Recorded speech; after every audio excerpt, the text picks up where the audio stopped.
Welcome to our channel. Today we're going to be reading from chapter 10 of the book, The Psychology of Money. And the chapter 10 says, Save money. Let me convince you to save money. It won't take long, but it's an odd task, isn't it? Do people need to be convinced to save money? My observation is that, yes, many do. Past a certain level of income, people fall into three groups: those who save, those who don't think they can save, and those who don't think they need to save. This is for the later two. The first idea, simple but easy to overlook, is that building wealth has little to do with your income or investment returns, and lots to do with your savings rate. A quick story about the power of efficiency. In the 1970s, the world looked like it was running out of oil. The calculations wasn't hard. The global economy used a lot of oil. The global economy was growing, and the amount of oil we could drill couldn't keep up. We didn't run out of oil, thank goodness. But that wasn't just because we found more oil or even got better at taking it out of the ground.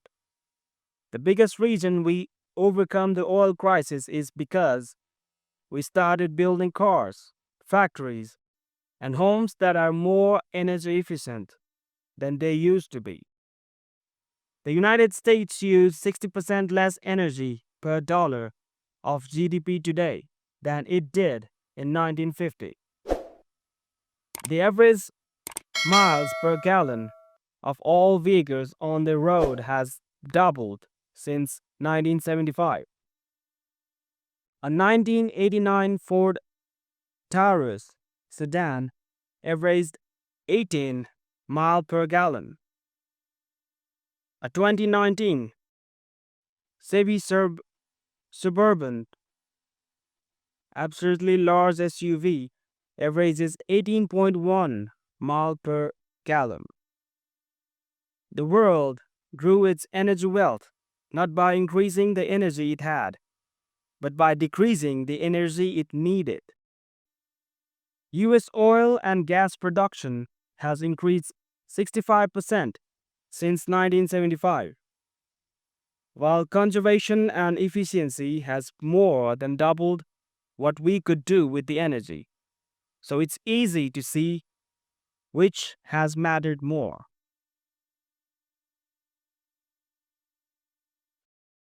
The important thing here is that finding more energy is largely out of our control and shrouded in uncertainty, because it relies on a supply mix of having the right geology, geography, weather, and geopolitics.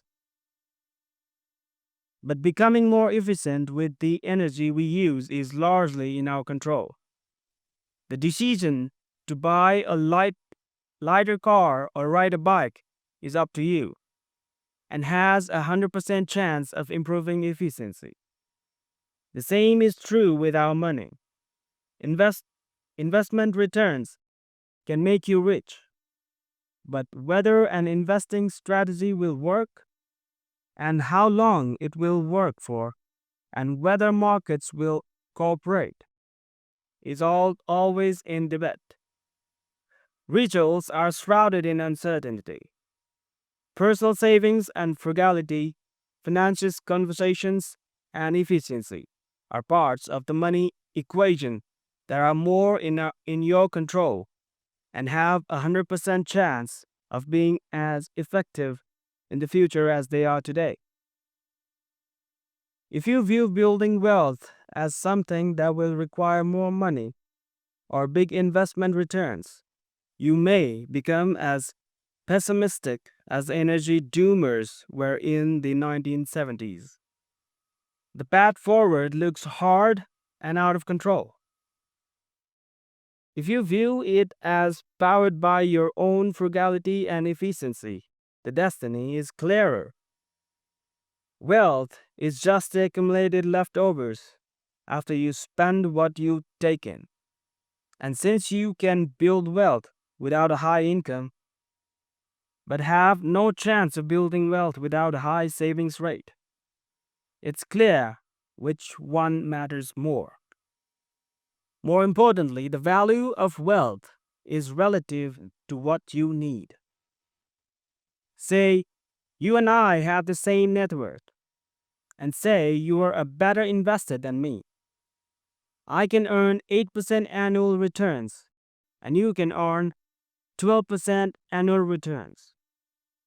But I'm more efficient with my money. Let's say I need half as much money to be happy, while your lifestyle compounds as fast as your assets. I'm better off than you are. Despite being a worse investor, I'm getting more benefits from my investments despite lower returns. The same is true for incomes. Learning to be happy with less money creates a gap between what you have and what you want, similar to the gap you get from growing your paycheck, but easier and more in your control. A high savings rate means having lower expenses than you otherwise could, and having lower expenses means your savings go further than they would if you spent more. Think about this in the context of how much time and effort goes into achieving 0.1% of annual investment outperformance, millions of hours of research, tens of billions of dollars of effort from professionals, and it's easy to see what's potentially more important or worth chasing. There are personal investors who grind 80 hours a week to add a tenth of a percent point to their returns when they are 2 or 3 full percent points of lifestyle bloat in their finances that can be exploited with less effort. Big investment returns and fat paychecks are amazing when they can be achieved, and some can achieve them. But the fact that there's so much effort put into one side of the finance equation and so little put into the other is an opportunity for most people. Past a certain level of income, what you need is just what sits below your ego. Everyone needs the basics. Once they are covered, there another level of comfortable basics, and past that there's basics that are both comfortable, entertaining, and enlightening.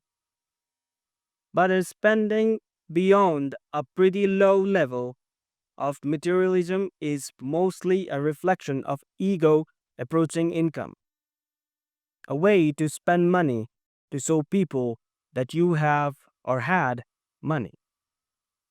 Think of it like this. And one of the most powerful ways to increase your savings isn't to raise your income, it's to raise your humility.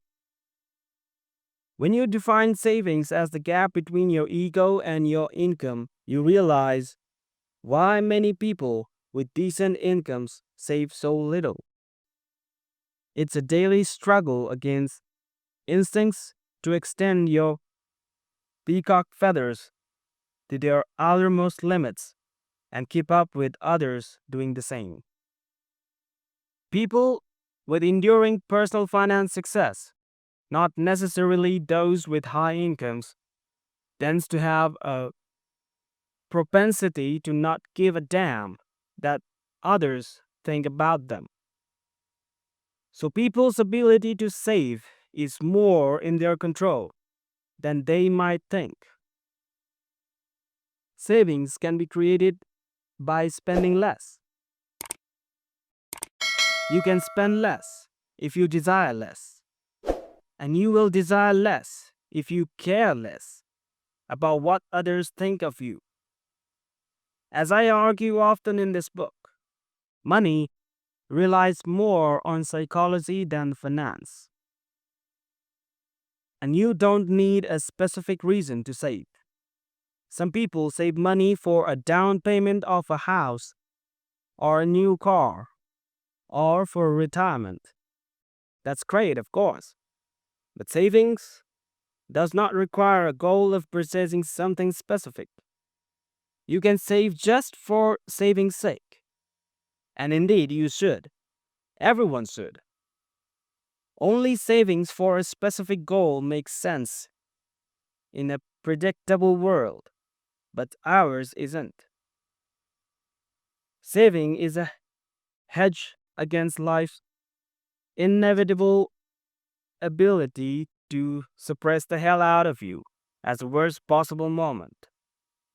Another benefit of savings that isn't attached to a spending goal is what we discussed in Chapter 7, gaining control over your time. Everyone knows the tangible stuff money buys. The intangible stuff is harder to wrap your head around, so it tends to go unnoticed. But the intangible benefits of money can be far more valuable and capable of increasing your happiness than the tangible things that are obvious targets of our savings. Savings without a spending goal gives you options and flexibility, the ability to wait, and the opportunity to pronounce. It gives you time to think. It lets you change course on your own terms. Every bit of savings is like taking a point in the future that would have been owned by someone else and giving it back to yourself. That flexibility and control over your time is an unseen return on wealth. What is the return on cash in the bank that gives you the option of changing careers, or retiring early, or freedom from work? I would say it's incalculable. It's incalculable in two ways. It's so large and important that we can't put a price on it. But it's also literally incalculable. We can't measure it like we can measure interest rates. And what we cannot measure, we tend to overlook. When you don't have control over your time, you are forced to accept whatever bad luck is thrown your way. But if you have flexibility, you have the time to wait or for no-brainers opportunities to fall in your lap. This is a hidden return on your savings. Savings is the bank that earns 0% interest might actually generate an extraordinary return if they give you the flexibility to take a job with a lower salary but more purpose, or wait for investment opportunities that come when those without flexibility turn desperately. And that hidden return is becoming more important. The world used to be hyperlocal. Just over 100 years ago, 75% of Americans had neither telephones nor regular mail service. According to historian Robert Garden, that made competition hyperlocal. A worker with just average intelligence might be the best in their town, and they got treated like the best because they didn't have to compete with the smarter worker in another town. That's now changed.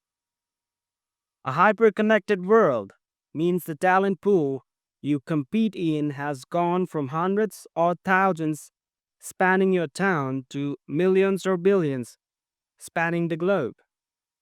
This is especially true for jobs that rely on working with your hands versus your muscles. Teaching, marketing, analysis, consulting, accounting, programming, journalism, and even medical increasingly complete, compete in global talent pools.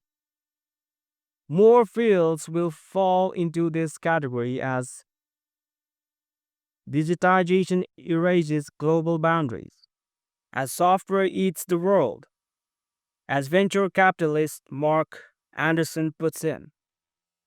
A question you should ask as the range of your competition expands is, how do I stand out? I'm smart is increasingly a bad answer to that question because, because there are a lot of smart people in the world. Almost 600 people ace the SATs each year. Another 7,000 come within a handful of points. In a winner take all and globalized world, these kinds of people are increasingly your direct competitors. Intelligence is not a reliable advantage in a world that's become as connected as ours has. But flexibility is. In a world where intelligence is hyper competitive and many previous technical skills have become automated, competitive advantages tilt towards nuanced and soft skills like communications, empathy, and perhaps most of all, flexibility. If you have flexibility, you can wait for good opportunities, both in your career and for your investments. You will have a better chance of being able to learn a new skill when it's necessary. You will feel less urgency to chase competitors who can do things you cannot, and have more leeways to find your passion and your niche to at your own pace. You can find a new routine, a slower pace, and think about life with a different set of assumptions. The ability to do those things when most others can't is one of the few things that will set you apart in the world where intelligence is no longer a sustainable advantage. Having more control over your time and options is becoming one of the most valuable currency in the world. That's why more people can and more people should save money. You know what else they should do? Stop trying to be so rational. Let me tell you why. And that's for the chapter 11. See you in the next video.